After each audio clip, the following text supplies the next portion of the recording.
é uma função afim e todas as formas de representar essa função.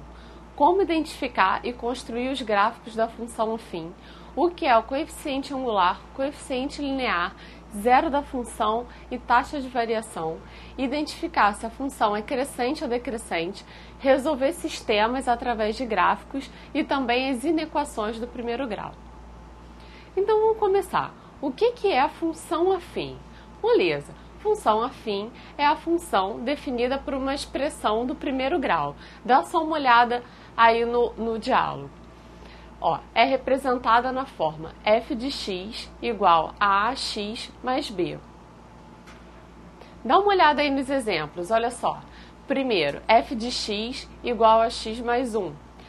Y é igual a raiz de m sobre m mais 5. F de x e y são a mesma coisa, certo?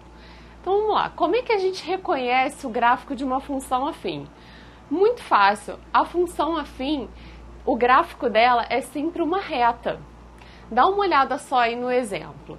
Os valores de x a gente chama de abscissa e os valores de y são as ordenadas. Como é que a gente vai fazer para decorar isso?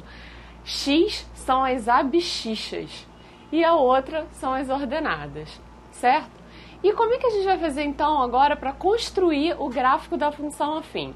É só a gente achar dois pontos que pertençam à reta da nossa função. Então olha só o exemplo. Sendo a função f de x igual a 2x mais 1, eu vou escolher dois valores para o x e calcular o valor correspondente para o y ou para o f de x.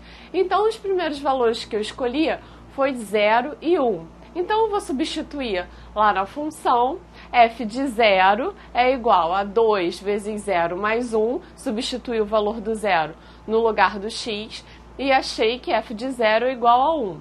Da mesma forma, eu substituí o 1 no lugar do x e achei que f de 1, 2 vezes 1 mais 1 é igual a 3.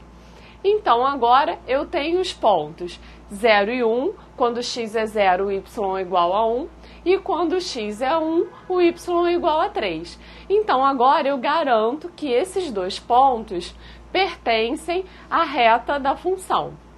Agora, então, eu vou para o terceiro passo, que é marcar os pontos no gráfico. Então, olha lá, marquei o primeiro ponto, 0, 1, que ficou em cima do 1 no y, e marquei o ponto 1 e 3.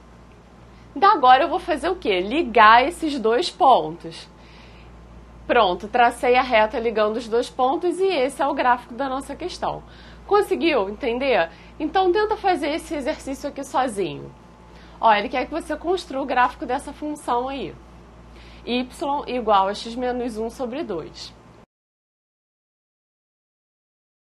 Vamos para a solução. Primeiro passo, escolher os valores do x. Então, eu escolhi x igual a 3 e x igual a 5. Segundo passo, substituindo o 3 no lugar do x, eu acho que f de 3 é igual a 1. Substituindo o 5 no lugar do x, eu acho que f de 5 é igual a 2. E agora eu vou colocar lá na reta, marcar os pontos. Ponto 3 e 1. Vou marcar o ponto 2 e 5, ou melhor, vou marcar o ponto 5 e 2, e agora ligar os pontos, e tá aí o gráfico.